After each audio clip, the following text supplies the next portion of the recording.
So I'm going to ask you a question and I would like for you to answer it in the chat. What is more powerful, the legacy you inherited or the legacy you create?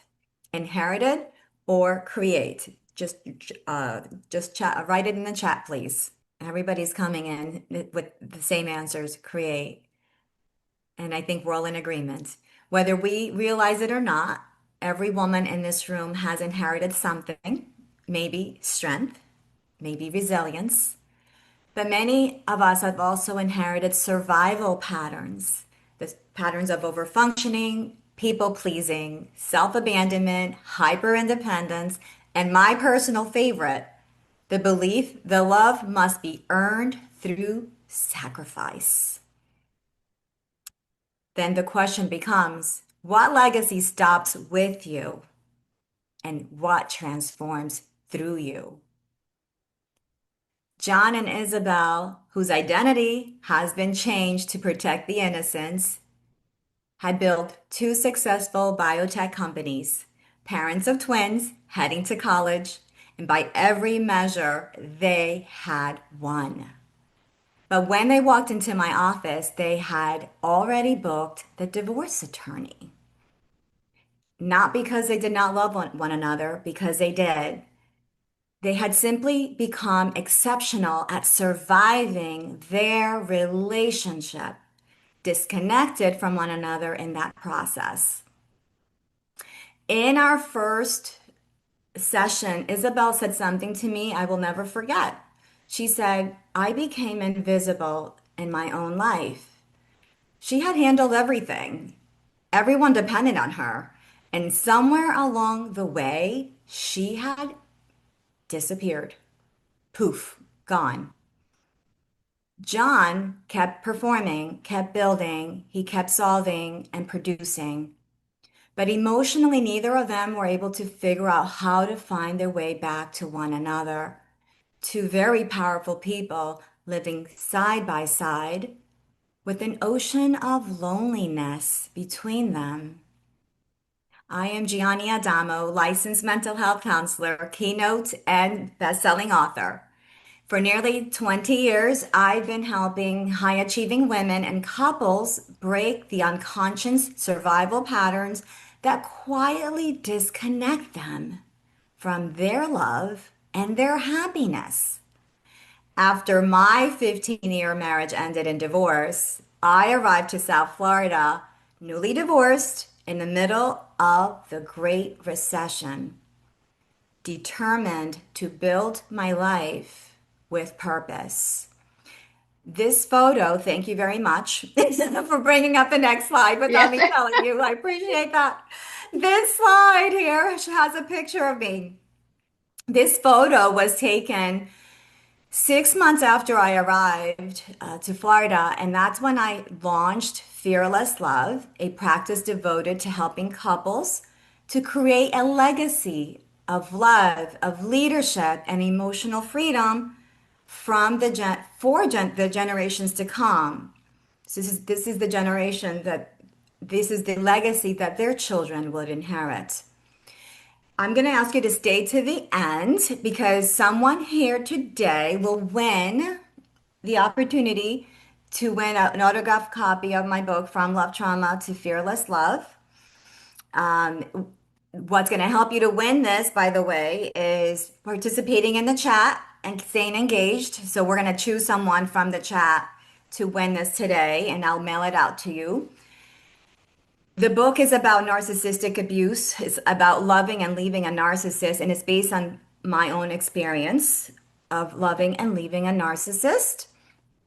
Okay, slide 3, please. The next slide. Many of the patterns we struggle with are survival patterns, and I'm going to share with you today 3 of the common ones I get to see in my practice.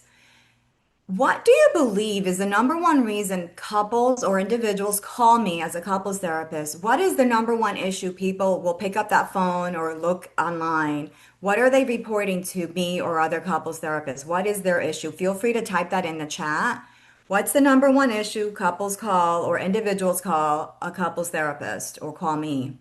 We're getting in financial challenges, money, they don't feel seen or heard, emotional infidelity, communication, very good.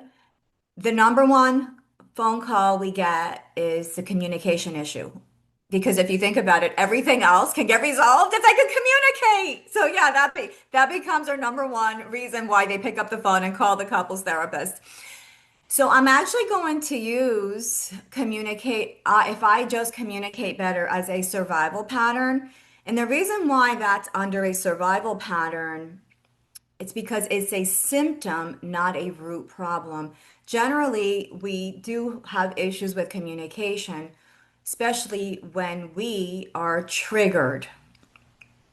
So, although we should all be effective communicators, and that's something very honorable, and we definitely want to strive for that, when the nervous system is in survival mode, we are now in this fight or flight mode. We go into survival patterns, patterns that the brain has rehearsed over and over again. And usually you've inherited that, by the way. Usually your mom and your dad, or it's generational. You'll see it. If you look back at your family, you're like, oh my God, you didn't invent this. This is coming through.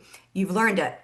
And so this is what your brain keeps going back to. So if you have felt abandoned, criticized, unseen, emotionally unsafe, you come back to these survival patterns and you're not really responding from feeling grounded or connecting. So some women will over explain, some will shut down, some will criticize and attack, and others will just withdraw. And these are learned patterns. Does, so from here, what happens here then is instead of getting the result that we're looking for through the communication that we think that we're providing, we end up getting results that are not necessarily lined up to what we're looking for. So this is why I'm using communication, if I just communicate better, as a survival pattern, because there's actually things that are deeper beneath that we can go under and resolve.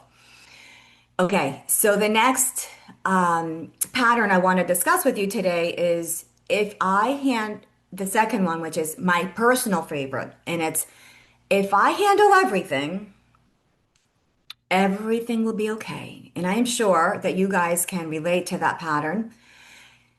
That one is the pattern of over functioning. And then we become the emotional CEO of our family and the people around us.